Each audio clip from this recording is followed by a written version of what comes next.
Olá, neste vídeo ainda falando sobre as normas coletivas, as quais são reconhecidas pela Constituição da República, que no seu artigo 7º, inciso 26, expressamente diz reconhecimento das convenções e acordos coletivos. E como nós vimos, o 611 caput e o parágrafo único do artigo 611 da CLT estabelecem que as convenções coletivas, bem como os acordos coletivos, possuem caráter normativo. O texto do artigo 611 caput é o seguinte: convenção coletiva de trabalho é o acordo de caráter normativo, pelo qual dois ou mais sindicatos representativos de categorias econômicas e profissionais estipulam condições de trabalho aplicáveis no âmbito das respectivas representações às relações individuais de trabalho. E o parágrafo 1º do artigo 611 dispõe: é facultado aos sindicatos representativos de categorias profissionais celebrar acordos coletivos com uma ou mais empresas da correspondente categoria econômica que estipulem condições de trabalho aplicáveis no âmbito da empresa ou das acordantes respectivas relações de trabalho. Então, tanto na convenção coletiva quanto no acordo coletivo, o que é pactuado torna-se obrigatório para as partes que firmaram o instrumento de negociação. Daí o caráter normativo. E nas palavras de Henrique Macedo Rins, tanto a convenção coletiva quanto o acordo coletivo atendem ao requisito vinculador previsto no artigo 5º, inciso 2º da Constituição da República. Aquele que diz que ninguém é obrigado a fazer ou deixar de fazer alguma coisa, senão em virtude de lei. De forma que a obrigatoriedade do cumprimento do acordo coletivo e da convenção coletiva encontra respaldo na própria legislação infraconstitucional, mais especificamente os artigos 611 caput e o seu parágrafo 1º da CLT. E ainda previsão do seu reconhecimento na Constituição da República, no artigo 7º, inciso 26. O jurista Francisco Antônio de Oliveira observa que tudo aquilo que se pactua em acordo e convenção coletiva de trabalho tem valor de lei entre as partes, vinculando os membros da categoria profissional e econômica. E agora, com a reforma trabalhista, estabelecendo a prevalência do negociado sobre o legislado, artigo 611, dígito A da CLT, esse poder vinculante para as partes que negociaram é muito maior. Algumas cláusulas não podem faltar no instrumento de negociação. São as chamadas cláusulas obrigacionais e as cláusulas de conteúdo normativo. As cláusulas de conteúdo obrigacional são aquelas que tratam dos sindicatos pactuantes, com suas obrigações recíprocas. Já as cláusulas normativas são aquelas aplicáveis a toda a categoria profissional e econômica, independentemente de serem os empregados e os empregadores sócios dos sindicatos convenientes. Daí o seu efeito normativo e a sua aplicação ocorre indistintamente. Em outro vídeo, quando falamos das contribuições sindicais, da contribuição confederativa, da contribuição assistencial e outras contribuições que possam ser estipuladas, nós falamos que a reforma trabalhista retirou a obrigatoriedade do pagamento da contribuição sindical daqueles que não são filiados ao sindicato. A contribuição sindical só pode ser cobrada daquele que prévia e expressamente autorizar o seu desconto. As demais contribuições, seja por entendimento jurisprudencial do Tribunal Superior do Trabalho ou do Supremo Tribunal Federal, com relação à contribuição confederativa, só podem ser cobradas de quem é filiado ao sindicato. No entanto, a reforma trabalhista não modificou a regra de que, existindo acordo coletivo ou convenção coletiva, o que está ali pactuado se aplica a todos os empregados e a todos os empregadores, sejam eles filiados ou não. Nós até entendemos que seja razoável e compatível com essa ideia de não obrigatoriedade de desconto da contribuição, qualquer que seja, para quem não é filiado, de que os benefícios conquistados pelas partes que negociaram também só se apliquem àqueles que são filiados aos sindicatos. Ou seja, para que o empregado se beneficie do que foi objeto de negociação coletiva, ele teria que ser filiado ao sindicato. Não havendo filiação sindical, aquilo que foi pactuado pelo sindicato não se aplicaria a ele. Nós achamos justo que assim seja. No entanto, não é o que diz o texto legislativo. Filiado ou não, aquilo que é objeto de negociação se aplica aos empregados, a todos os empregados e a todos os empregadores representados pelas respectivas entidades sindicais. Mas achamos razoável uma reforma trabalhista e sindical, mais especificamente, para que os sindicatos só negociem e só se aplique o objeto da negociação àqueles que são filiados ao sindicato e que contribuem para o sindicato. De forma que quem não quiser contribuir também não será beneficiado das conquistas obtidas na negociação coletiva. Acho razoável, mas não é, repito, o que prevê o texto da CLT, muito menos o texto constitucional. As cláusulas obrigatórias e que não podem faltar na negociação coletiva são aquelas previstas no artigo 613 da Consolidação das Leis do Trabalho.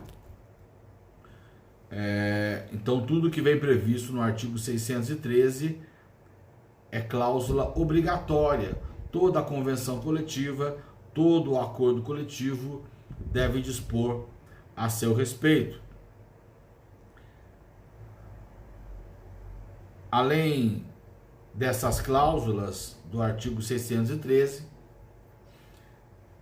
os artigos 621 e 623, 624 da CLT também vão tratar de questões que serão objeto de convenção coletiva ou acordo coletivo.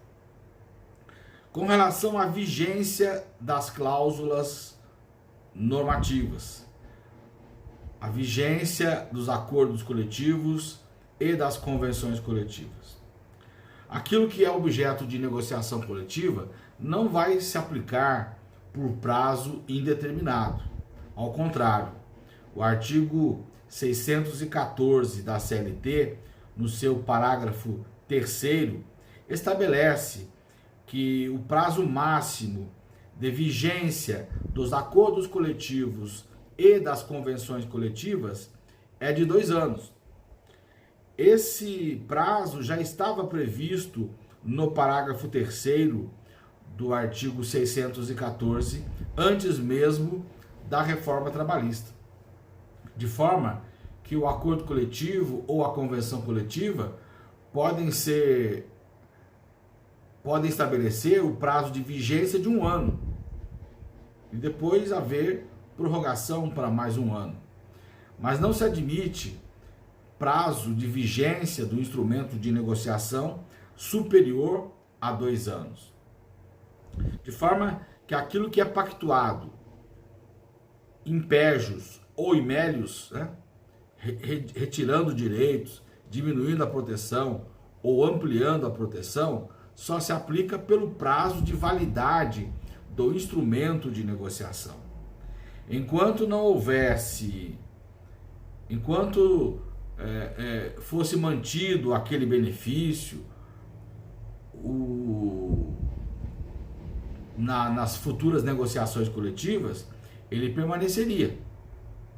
Uma vez que na nova convenção coletiva ou no novo acordo coletivo aquele benefício fosse retirado, deixaria de se aplicar ao contrato de trabalho. Ou seja, com relação à incorporação das cláusulas normativas no contrato individual de trabalho, elas sempre ocorreram, as cláusulas sempre se incorporaram pelo prazo determinado no instrumento de negociação. Ou seja, as cláusulas se aplicavam transitoriamente, de forma que aquele benefício objeto de acordo coletivo ou convenção coletiva não se incorporava de forma definitiva ao contrato de trabalho. Apenas durante o prazo de 1 ano ou 2 no máximo é que aquele benefício seria obrigatório, podendo ser retirado. Isso era entendimento pacífico na jurisprudência. Tanto é que o Tribunal Superior do Trabalho, na súmula 277, em sua redação original, estabelecia que as condições de trabalho alcançadas por força de sentença normativa vigoram no prazo assinado, não integrando de forma definitiva o contrato. O que vem a ser sentença normativa? Não havendo autocomposição que resultaria na elaboração de um acordo coletivo ou de uma convenção coletiva, e sendo instaurado o dissídio coletivo, o Tribunal Regional do Trabalho ou o Tribunal Superior do Trabalho, conforme o caso, proferiria uma decisão denominada sentença normativa. E a súmula 277 dizia que aquilo que foi estabelecido na sentença normativa, aquelas condições de trabalho, né, alcançadas pela sentença normativa, vigoravam apenas durante o prazo de sua vigência, não se incorporando em definitivo ao contrato de trabalho. De forma que, se no ano seguinte sobreviesse um acordo coletivo ou uma convenção coletiva, esse instrumento de negociação é que prevaleceria, não se aplicando mais a sentença normativa. Apesar de a súmula 277, na redação original, falar apenas de sentença normativa, o mesmo entendimento foi adotado com relação aos acordos coletivos e às convenções coletivas. Em outras palavras, aquelas cláusulas do acordo coletivo ou da convenção coletiva, benéficas ou não, só se aplicariam, só incidiriam sobre o contrato de trabalho durante o seu prazo de vigência, ou seja, por no máximo 2 anos, parágrafo 3º do artigo 614 da CLT. Ocorre que o Tribunal Superior do Trabalho, em 2012, modificou a redação da súmula 277, a qual passou a estabelecer que a convenção coletiva de trabalho ou acordo coletivo de trabalho continuariam incidindo, né, suas cláusulas no contrato até que o novo acordo ou nova convenção dispusesse em sentido contrário. A redação da súmula 277, com essa mudança, passou a ser a seguinte: convenção coletiva de trabalho ou acordo coletivo de trabalho, eficácia, ultraatividade. As cláusulas normativas dos acordos coletivos ou convenções coletivas integram os contratos individuais de trabalho e somente poderão ser modificadas ou suprimidas mediante negociação coletiva de trabalho. Em outras palavras, imaginemos que uma cláusula, que um acordo coletivo ou convenção coletiva tenha 5 cláusulas. Antes da súmula 277 ter esta redação, se no novo acordo coletivo apenas 4 cláusulas fossem mantidas, essa que não foi mantida, não se aplicaria mais, não incidiria mais sobre os contratos de trabalho a partir da vigência desse novo instrumento de negociação.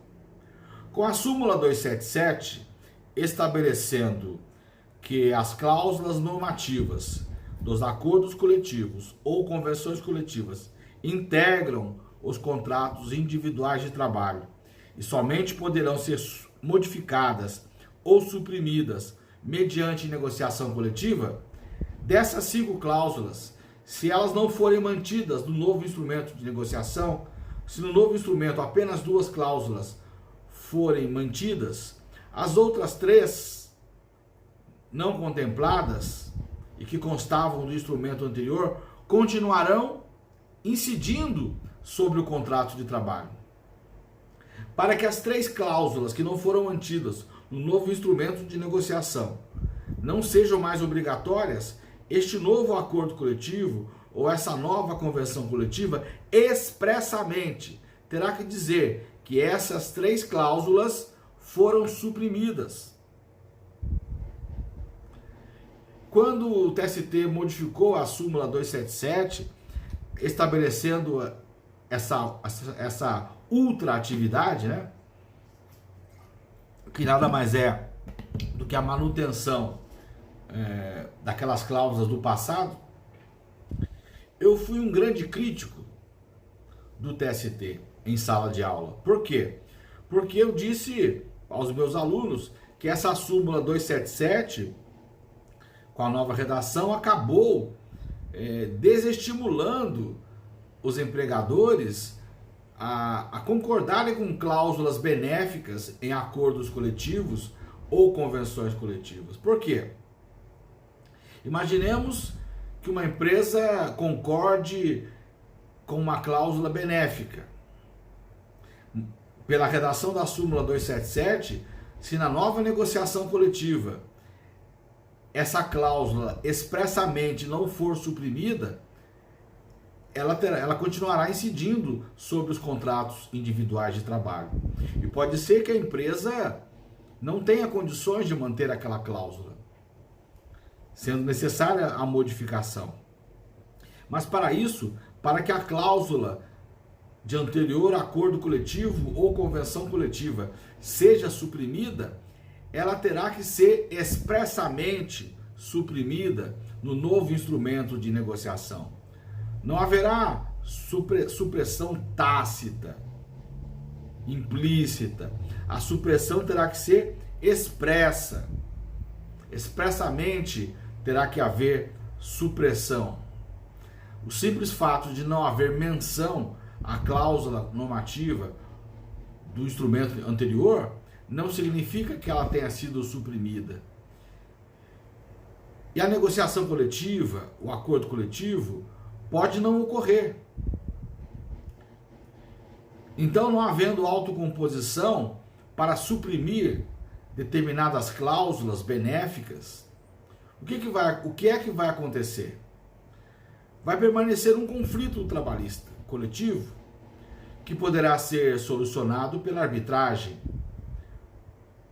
mas a arbitragem é facultativa.